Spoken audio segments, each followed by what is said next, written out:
Lotta Vici, Kontio. Good morning, sir. I came from Kemi and proceeding to Kokkola. I stuck in the ice over. Yes, I can see you are stuck in the ice.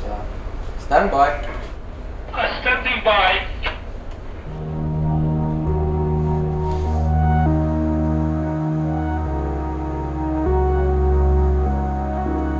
From December to May, the ports of northern Finland are icebound, or would be were it not for ships like the Kontio, an icebreaker. Icebreakers are not like other ships. Icebreakers have thicker and pugnaciously shaped hulls and far more power than a normal vessel of the same size. And working on an icebreaker is not like working on other ships. Mika Ulakoski is a first officer on the Kontio.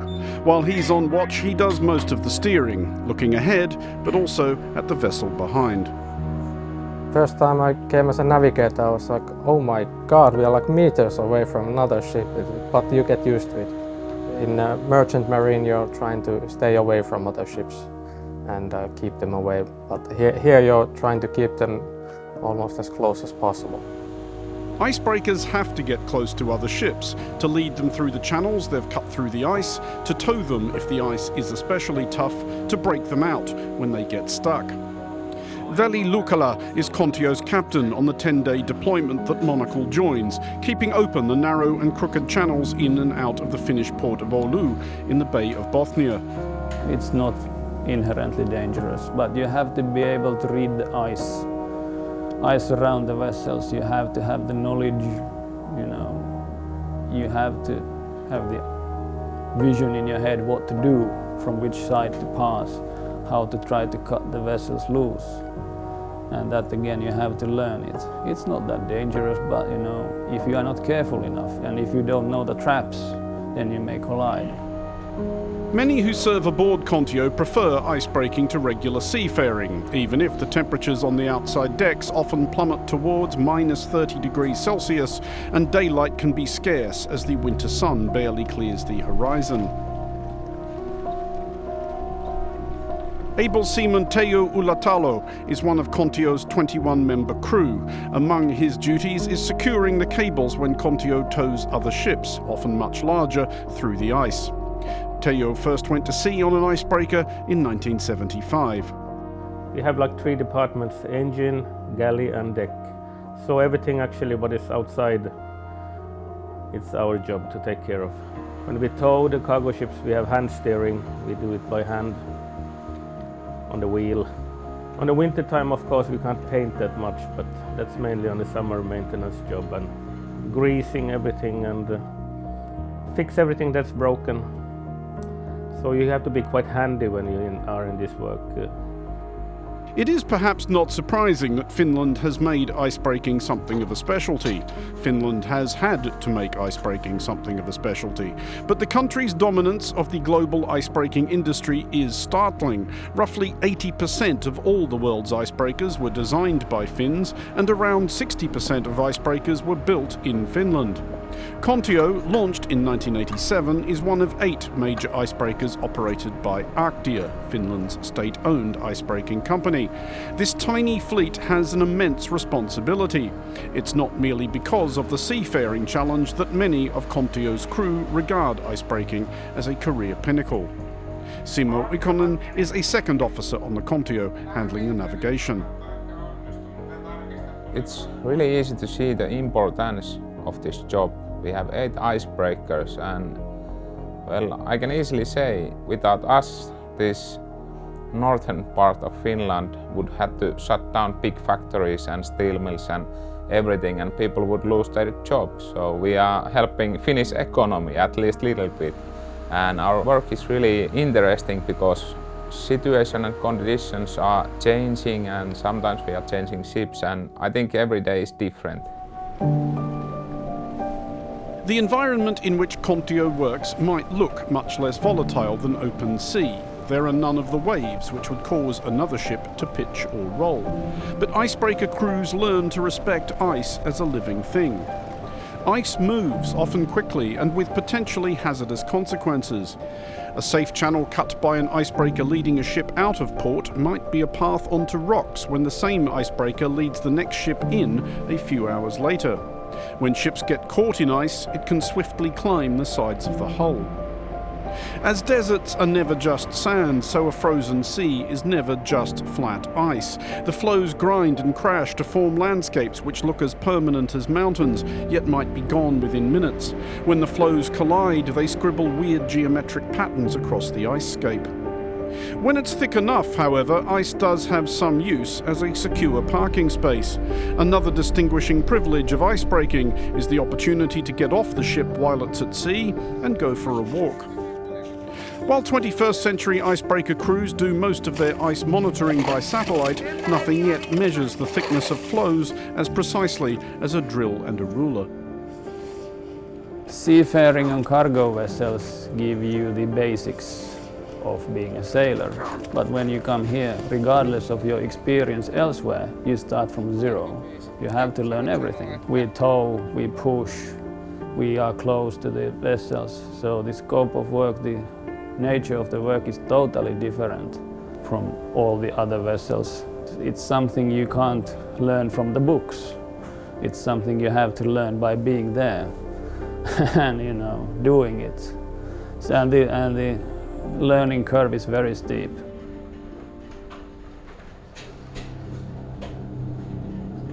Icebreakers do not feel like other ships.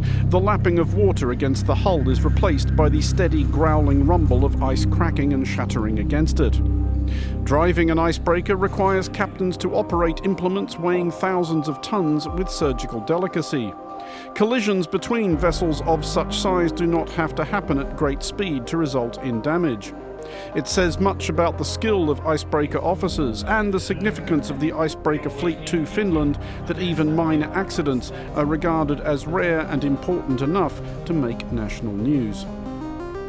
Kontio's officers all have backgrounds in other types of seafaring, whether on container ships, tankers, ferries or tugs. The climb to the controls of an icebreaker is a long one, often involving several winters of observation. Just now I'm working as a second officer, but when we gonna have next crew change, I will shift up to first officer and I'm gonna start drive this icebreaker. And that is the first main thing what I need to learn well before I can go any further. So if I will succeed in this winter, I will be driving next year again. If I do two big mistakes, my career is not going to go any further. Finland exports its icebreaking expertise as well as its icebreakers. Arctia's ships and their crews are available for charter in the off-season and have worked on assignments as far afield as Greenland and Alaska. The basic icebreaking skills you can develop here in the Bay of Botnia. And then when you go to offshore, you apply what you can. And you don't have that much to learn anymore when you go, if you go somewhere to Alaska or Greenland or something. You just have to learn a bit more about multi-year ice and how heavy even the single-year ice can be in the area. But this is a great place to learn the Bay of Botnia. It's a bit more stable conditions. It's even possible that a warming planet might require more icebreakers, not less. Even if new sea routes open up as Arctic ice melts, ordinary ships will not be able to navigate them unaccompanied, especially as modern cargo ships and freighters are built ever lighter and leaner to maximize capacity and save on fuel. As long as there is ice, it will need braking. The ships may get less power because companies want to use less fuel. So the need for icebreaking is not going anywhere. And the climate, who knows? We have sometimes little ice and sometimes a lot of ice. Nobody knows how the season is going to be. And as long as vessels sail to Finnish ports, you need icebreakers.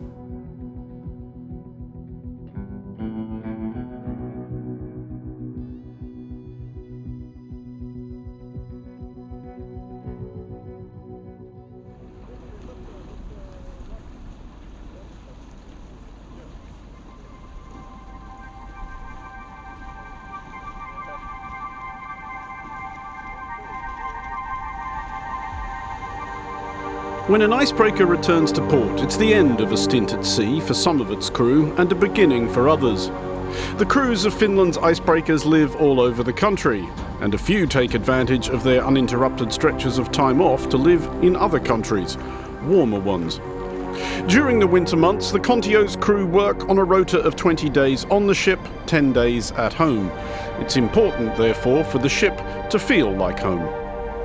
That's more possible than it used to be. Shipboard Wi-Fi keeps crew in daily touch with families that their forebears wouldn't see for weeks at a time. I'm almost every day having video call with my wife and my kids, and I think it's much easier also to kids because they can talk with me, and my wife told me that kids they are more relaxed when we talk because they a little bit feel like I'm part of the family and I'm there because they can see my picture and hear my voice. And it's much easier when you don't need to be totally out from their lives whole 3 weeks.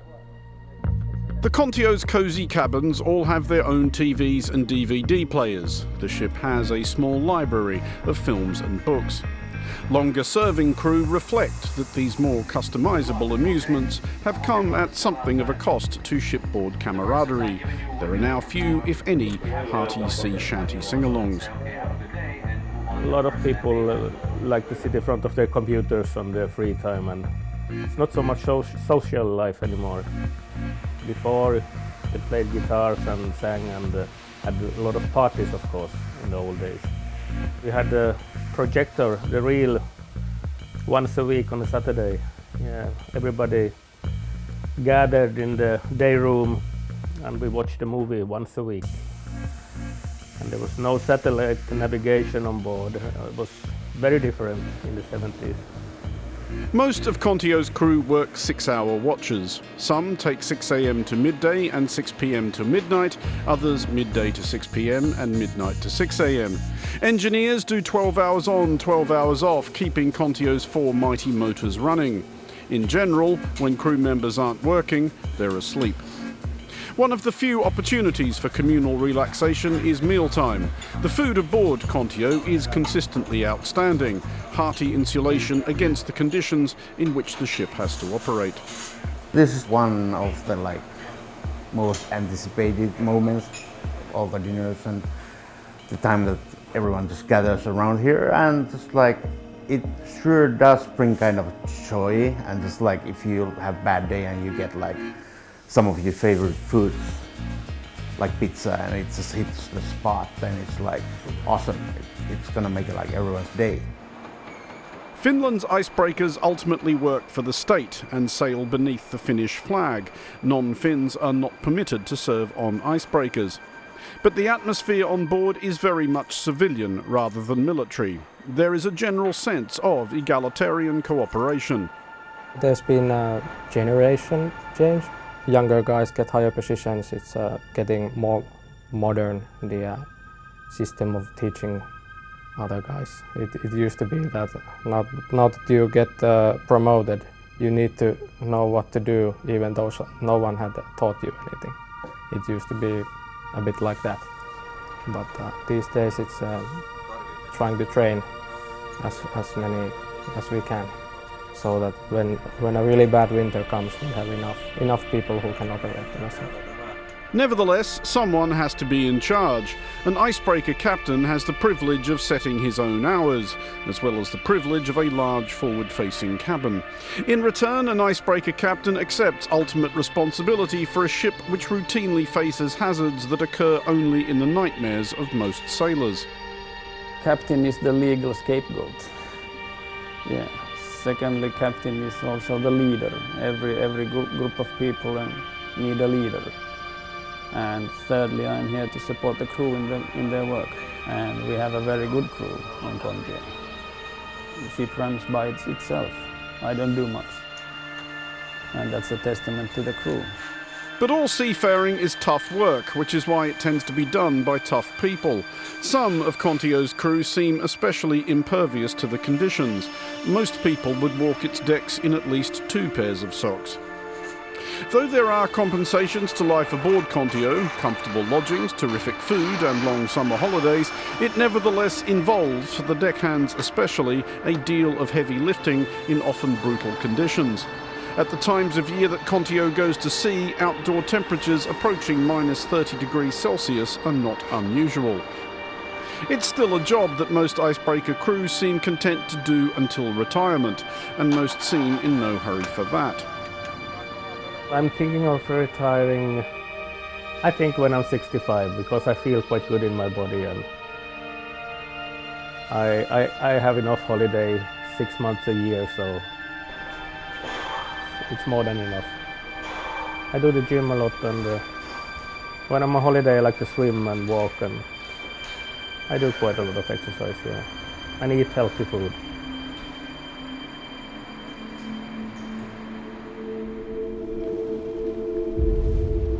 Kontio's working environment is not entirely desolate, however. Even in the depths of winter, signs of life are visible. Footprints left by rabbits, deer and foxes in the snow on top of the ice. Eagles and crows casting silhouettes against the whiteness. Even occasional anglers fishing from holes in the ice, cut next to where they've parked their snowmobile or even their car. In spring, the crew were treated to seals by the hundred, and at least once in Kontio's history, its crane has been used to rescue a drowning moose. As for the eternal fundamentals of what icebreakers do, there remains a big clue in the name. While most icebreaking is preventive path clearing, the most dramatic part of an icebreaker's work is riding to the rescue of ships which have become trapped. This is more than mere inconvenience to the crew and a delay to the delivery of the ship's cargo. The pressure of converging flows can cause ice to climb the sides of a ship. Kontio frees Furuvik, a scarlet-hulled Swedish cement carrier, by smashing through the ice alongside it, the ships only meters apart. This is a difficult job, and when you can handle a difficult job, it gives you satisfaction. You have to be a bit, not crazy, but you have to like to maneuver a vessel. You have to like to assist other vessels with this big icebreaker. And you can do it because this is built for that. It's fun. It's demanding, but it's really nice when you can handle it. Finland needs its icebreakers, but these ships are more than just tools for keeping ports open. Not for nothing is another ship in Arctia's icebreaker fleet called Sisu, named after the word Finns use for their own idealized national character, a creed of stoic, unfussy determination. Kontio's work, much like a Finnish winter's night, seems unlikely to end. For Monocle in the Gulf of Bothnia, I'm Andrew Muller.